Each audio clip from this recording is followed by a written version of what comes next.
ನಾವು ಇವತ್ತು ಬೆಂಗಳೂರಿನಲ್ಲಿ ಒಂದು ಸಮಾಲೋಚನಾ ಸಭೆಯನ್ನ ಕರೆದಿದ್ದೀವಿ. ಉದ್ದೇಶ ಏನಪ್ಪಾ ಅಂತಂದ್ರೆ ನಮ್ಮ ಗ್ರಾಮ ಪಂಚಾಯಿತಿ ನೌಕರರು, ಗ್ರಾಮ ಪಂಚಾಯಿತಿಯ ಬಿಲ್ ಕಲೆಕ್ಟರ್ಗಳು, ಅದರಲ್ಲೂ ಗ್ರಾಮ ಪಂಚಾಯಿತಿಗೆ ಆಧಾರ ಸ್ತಂಭ 1994ನೇ ಇಸ್ವಿನೂ ಗ್ರಾಮ ಪಂಚಾಯಿತಿಯಲ್ಲಿ ಬಿಲ್ ಕಲೆಕ್ಟರ್ ಆಗಿ ಕೆಲಸವನ್ನ ನಿರ್ವಹಿಸಿಕೊಂಡು ಬರ್ತಾ ಇದ್ದಾರೆ. ಇವತ್ತು ರಾಜ್ಯ ಸರ್ಕಾರ ಯಾವುದೇ ಸೌಲಭ್ಯಗಳನ್ನ ಸರ್ಕಾರಕ್ಕೆ ತಲುಪಿಸ್ಬೇಕು ಅಂತಂದ್ರೆ ಇವತ್ತು ಬಿಲ್ ಕಲೆಕ್ಟರ್ಗಳ ಪಾತ್ರ ಬಹಳ ಮುಖ್ಯವಾಗಿರ್ತದೆ. ಈ ಬಿಲ್ ಕಲೆಕ್ಟರ್ ಸ್ಥಳದಲ್ಲಿ ಕೆಲಸ ಮಾಡೋದ್ರಿಂದ ಆ ಗ್ರಾಮದ ಸಾವಿರಾರು ಜನರಿಗೆ ಒಂದು ಸವಲತ್ತನ್ನು ಕೊಡ್ತಕ್ಕಂಥ ವ್ಯವಸ್ಥೆಯನ್ನ, ಸರ್ಕಾರದ ಮಟ್ಟದಲ್ಲಿ ಇರ್ತಕ್ಕಂಥ ವ್ಯವಸ್ಥೆಯನ್ನ ಇವತ್ತು ಗ್ರಾಮಸ್ಥರಿಗೆ ತಲುಪಿಸ್ತಕ್ಕಂಥ ವ್ಯವಸ್ಥೆ ಯಾರು ಮಾಡ್ತಾ ಇದ್ದಾರೆ ಅಂತಂದ್ರೆ ಗ್ರಾಮ ಪಂಚಾಯಿತಿಯ ಅವಿಭಾಜ್ಯ ಅಂಗ ಅಂತ ಅಂದ್ರೆ ಬಿಲ್ ಕಲೆಕ್ಟರ್ ಅಂತಕ್ಕಂಥದ್ದು ಈ ಸಂದರ್ಭದಲ್ಲಿ ಹೇಳ್ತೀನಿ. ಹಾಗೆ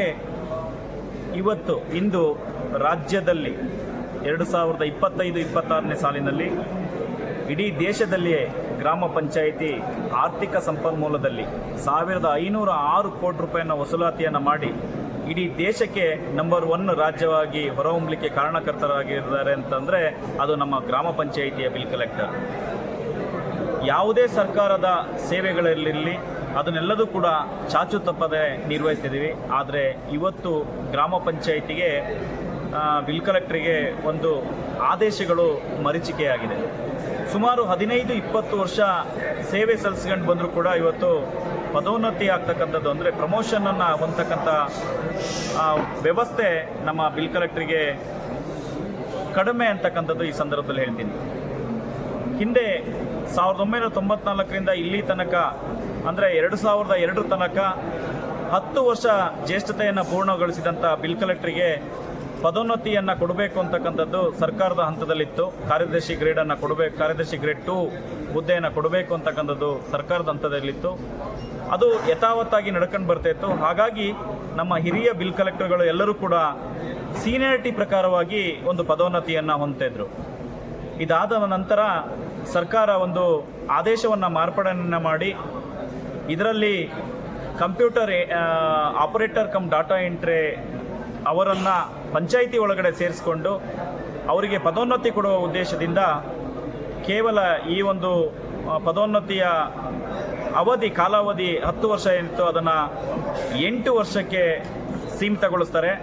ದೆನ್ ಅದಾದ ಮೇಲೆ ಒಂದೇ ವರ್ಷದಲ್ಲಿ ಮತ್ತೆ ಮಾರ್ಪಾಡನ್ನು ಮಾಡಿ ಕೇವಲ 6 ವರ್ಷಕ್ಕೆ ಕಾರ್ಯದರ್ಶಿ ಗ್ರೇಡ್ 2 ಮತ್ತು SDA ಹುದ್ದೆಗೆ ಪದೋನ್ನತಿ ಕೊಡಿ ಅಂತಕ್ಕಂಥದ್ದು ಆದೇಶವನ್ನು ಮಾಡ್ತಾರೆ. ಒಬ್ಬರಿಗೆ ಅನುಕೂಲ ಮಾಡುವ ದೃಷ್ಟಿಯಿಂದ ಇವತ್ತು ಪಂಚಾಯಿತಿಯ ಮೂಲ ನೌಕರರಾದಂಥ ಬಿಲ್ ಕಲೆಕ್ಟರ್ಗೆ ಅನಾನುಕೂಲ ಆಗುತ್ತೆ. ಯಾಕೆ ಅಂತಂದರೆ ನೀವಿಲ್ಲಿ ನೋಡ್ಬೋದು, ಈ ಒಂದು ಸಭೆಯಲ್ಲಿ 700-800 ಜನಗಳಕ್ಕಿಂತನೂ ಹೆಚ್ಚಾದಂಥ ಒಂದು ಬಿಲ್ ಕಲೆಕ್ಟರ್ಗಳಿದ್ದಾರೆ. ಇವರೆಲ್ಲರೂ ಕೂಡ ಹಿರಿಯ ಬಿಲ್ ಕಲೆಕ್ಟರು. ಇವರಿಗೆಲ್ಲರಿಗೂ ಕೂಡ ಪದೋನ್ನತಿಯಲ್ಲಿ ಅನ್ಯಾಯ ಆದಂಗೆ. ಇದನ್ನು ಸರ್ಕಾರ ಮಾನದಂಡನೆಗೆ ತೆಗೆದುಕೊಳ್ಳದೆ ಏಕಾಏಕಿ 6 ವರ್ಷಕ್ಕೆ ಗ್ರೇಡೇಷನನ್ನು ಇಳಿಸಿದ್ದು ಹಿರಿಯ ನೌಕರಿಗೆ ಅನಾನುಕೂಲ ಆಗಿದೆ.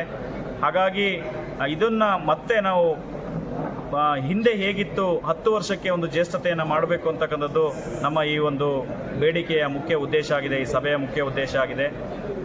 ಅದರ ಜೊತೆಗೆ ಎರಡನೇದಾಗಿ ಹೇಳಬೇಕು ಅಂತಂದರೆ ನಮ್ಮದು ಇಲಾಖೆಯಲ್ಲಿ, ಹಣಕಾಸು ಇಲಾಖೆಯಲ್ಲಿ ವೇತನ ಶ್ರೇಣಿ ಸೇವಾ ಹಿರಿತನ ಫೈಲ್ ಇದೆ.